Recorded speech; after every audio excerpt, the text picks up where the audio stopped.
Talk to you because we are going to take a break from the headlines to talk about something I've had on my mind for quite some time now.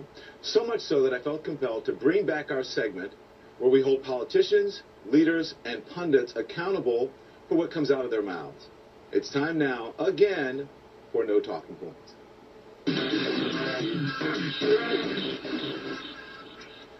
The Trayvon Martin murder case got just about everybody talking about race, and not just specifically how it related to the case. It got some, many on the political right, wondering why the so-called liberal media wasn't talking about other problems in the black community. Let's talk about race. Let's talk about black-on-black violence. The outrage that I have is in the lack of really the national attention to what is an epidemic of crime in the black community, committed largely by blacks. Why aren't we talking about it? Good question. Actually, that's not a good question. We talked about it many times on this show and on CNN. It's actually a good deflection, as I've said a number of times to a number of guests here on CNN and also on the radio. David, do not do that false equivalent. That is I'm not trying to equivocate, but outrage. Yeah, but listen, crime happens all the time, and because a crime happens, it does not mean that you should shift the focus from what happened here. Let's stick to this particular point. Okay, so on this issue then. Thank you.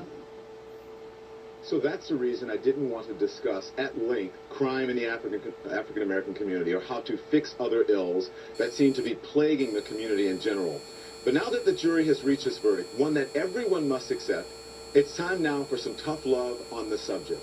Someone on another network got the chance to go first because I couldn't go during the week. I'm only here on the weekend, so listen to this.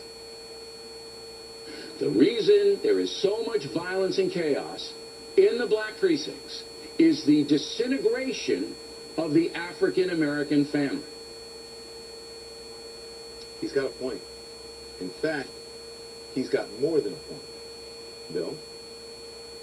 Raised without much structure, young black men often reject education and gravitate towards the street culture, drugs, hustling, gangs. Nobody forces them to do that. Again, it is a personal decision. He is right about that too. But in my estimation, he doesn't go far enough. Because black people, if you really want to fix the problem, here's just 5 things that you should think about doing. Here's number 5. And if this doesn't apply to you, if you're not doing this, then it doesn't apply to you. I'm not talking about you. Here's number 5. Pull up your pants. Some people, a lot of them black, gave me flack for saying that recently on the Wendy Williams show. If you're sagging, it means I think it's your self-esteem is sagging and who you are as a person. It's sagging. And young people need to be taught respect, and there are rules.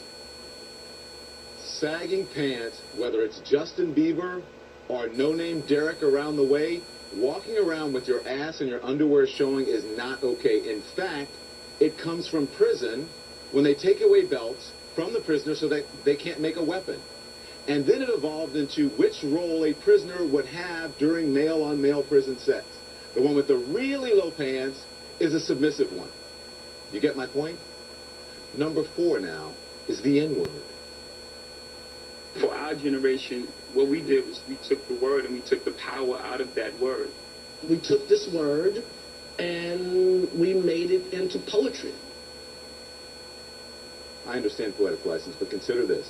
I hosted a special on the N-word, suggesting that black people stop using it, and that entertainers stop deluding yourselves or themselves and others that you're somehow taking the word back.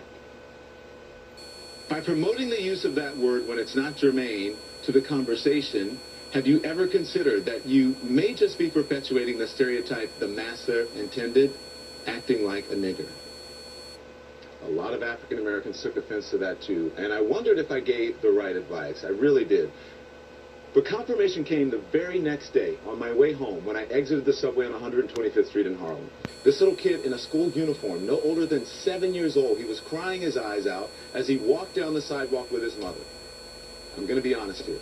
She turned to him and she said, "I'm sick of you. You act like an old-ass man. Stop all that crying, nigger." Is that taking the word back? Think about that. Now, number 3.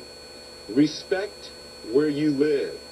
Start small by not dropping trash, littering in your own communities. I've lived in several predominantly white neighborhoods in my life. I rarely, if ever, witness people littering. I live in Harlem now. It's an historically black neighborhood. Every single day I see adults and children dropping their trash on the ground when a garbage can is just feet away. Just being honest here. Number 2, finish school. You want to break the cycle of poverty? Stop telling kids they're acting white because they go to school or they speak proper English. A high school dropout makes on average $19,000 a year. A high school graduate makes $28,000 a year. A college graduate makes $51,000 a year. Over the course of a career, a college grad will make nearly $1 million more than a high school graduate. That's a lot of money. And number 1, and probably the most important, just because you can have a baby, it doesn't mean you should, especially without planning for one or getting married first. More than 72% of children in the African American community are born out of wedlock. That means absent fathers.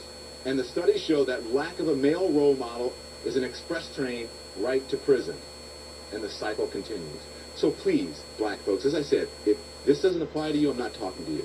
Pay attention to and think about what has been presented in recent history as acceptable behavior.